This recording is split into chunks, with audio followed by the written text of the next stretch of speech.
Hi, this is Cheryl back with you from Farmhouse Frugally. Thanks for joining me today as I do 5 under $5. I am going to start with this cute little wooden crate that I got for free on the Good Table at my dump, and I am going to paint it. I know it's quite cute as a farmhouse piece, but it is not what I have in mind for today. And since it was free, I feel like I can paint it. So I am going to go ahead and use this Silver Sage a latex paint that I have in my stash from a project I did quite some time ago. And I am going to give that a nice thick coat. It's a fairly thick paint, and it actually only took pretty much one coat. And I am trying not to get it on the galvanized section and just go around and do the inside and the outside of the wood. And then once I have this completely painted and it is dry, then I am going to take out my stash of decoupage papers and things like that, and I do not recall where I purchased this. It was a few years ago now, but it has some really pretty florals and botanicals on it, and I thought that I would like to use some of these today. So I'm just wetting a paintbrush and I am tearing this paper. It's a cross between rice paper and tissue paper. It's a little bit of a thick tissue paper, I guess. And then I am giving that an organic edge. I do not want it to be perfectly straight. It already has a darker color around the outside edge, almost black, and so I want to pop that off of this green color. So once I have that completely torn away, looking the way that I want, I am just going to go ahead and put some decoupage medium on. Just some Mod Podge in this case. Honestly, you could use school glue here. We're just going to attach this and give that a good coat on the top to adhere that down onto the wooden slats where I want that to sit. And then once I have that covered pretty well to make sure that that is not going to lift up, I'm going to set it aside and let it dry pretty thoroughly. If you have ever tried to cut or sand away at this while it is still wet, you know it doesn't work well. It is really best off if you can get it to be completely dry. Now, before I move on, I do want to remind you that today is a collaboration called 5 under 5, and we are to use Decoupage medium, and these two lovely ladies are our hosts. I am going to link their channels as well as a playlist in my description box, so when you're finished here, please jump over and check out all the other creative decoupage items. Now, once this is thoroughly dry, I just took my nice sharp scissors and I just cut that right at the opening in the slat. And then the easiest thing to do here, because of the space, is to use like a nail file, or in this case, one of those toenail emery boards. And so that was just what I needed to get down in there and to get away any of the excess paper.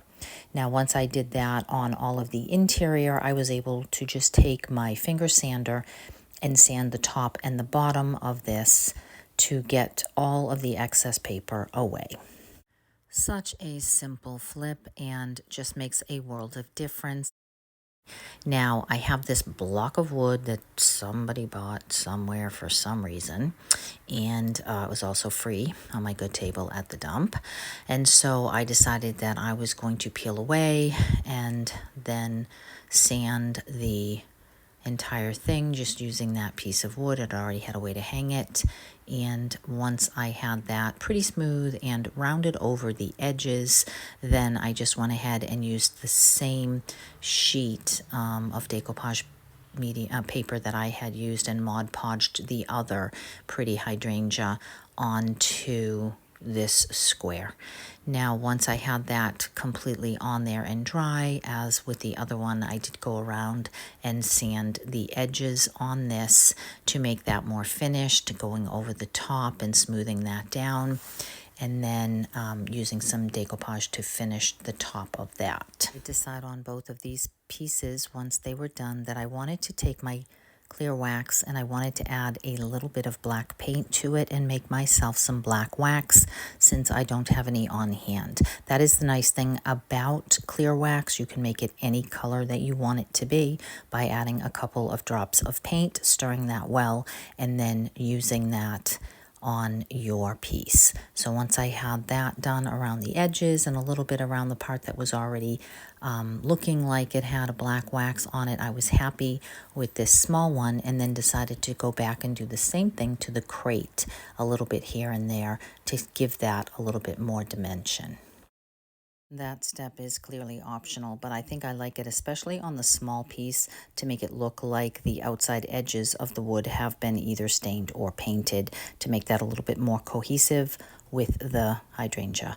And then on the green, you know, that's totally optional. If you don't like that look, you just leave it the way that you like it. Also, if you like cottagecore, you might like that to be a little bit more white waxed.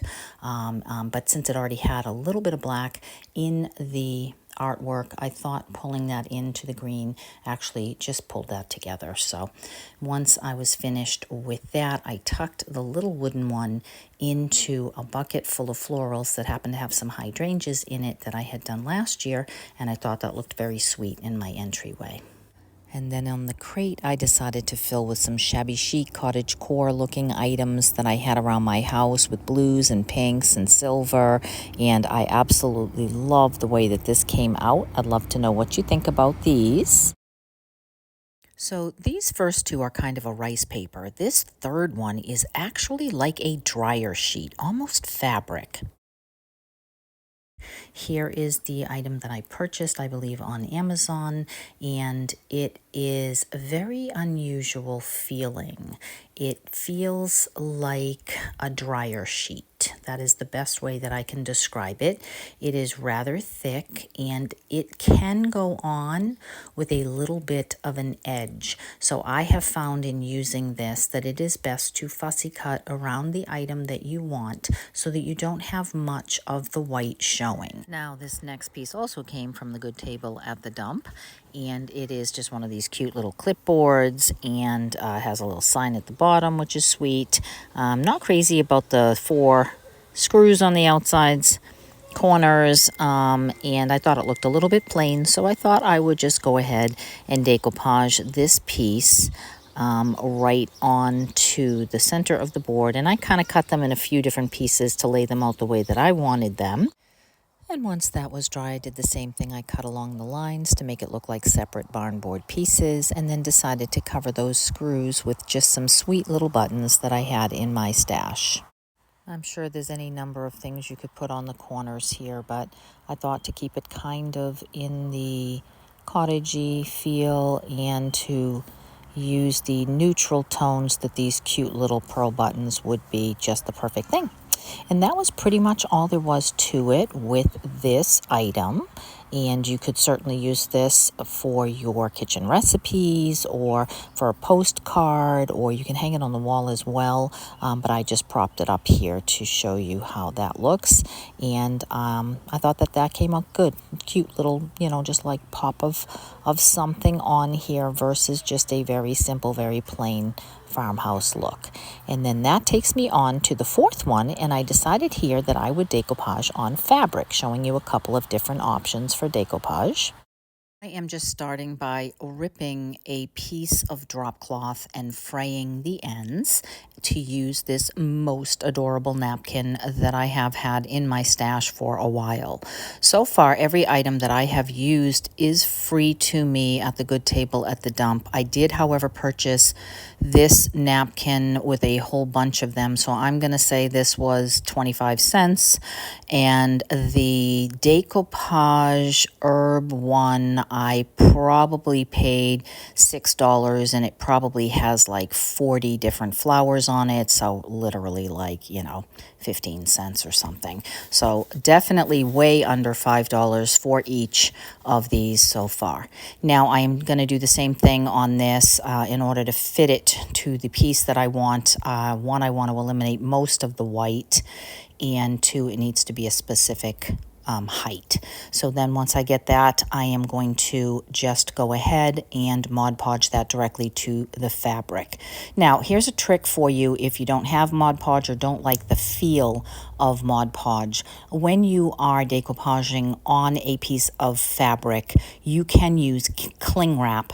So put the fabric, then lay a piece of saran wrap or cling wrap underneath, and then a piece of whatever you're going to decoupage, whether it's rice paper or a napkin or tissue or whatever you are using on top of that. And then you are going to put either like a paper bag really is the best sort of thing, something that doesn't have any, wax on it, or that baking paper if you happen to have any of that, not wax paper. And then you're going to put that on top of everything. Use a warm but dry iron, and you're going to iron it so that the decoupage napkin or what have you will melt to the fabric using the cling wrap as your medium. Because when you use the Mod Podge like I am doing, you do get more wrinkles. And if you don't like that wrinkly look, you definitely would prefer to iron. Now, once I have that done and it is dry, I am using this like little fence sign that says home, and somebody bought it and left it on the good table at the dump, and I was not crazy about the grass home piece of it, so that's where I got the inspiration to cover that rather than making another piece of wood to actually use fabric.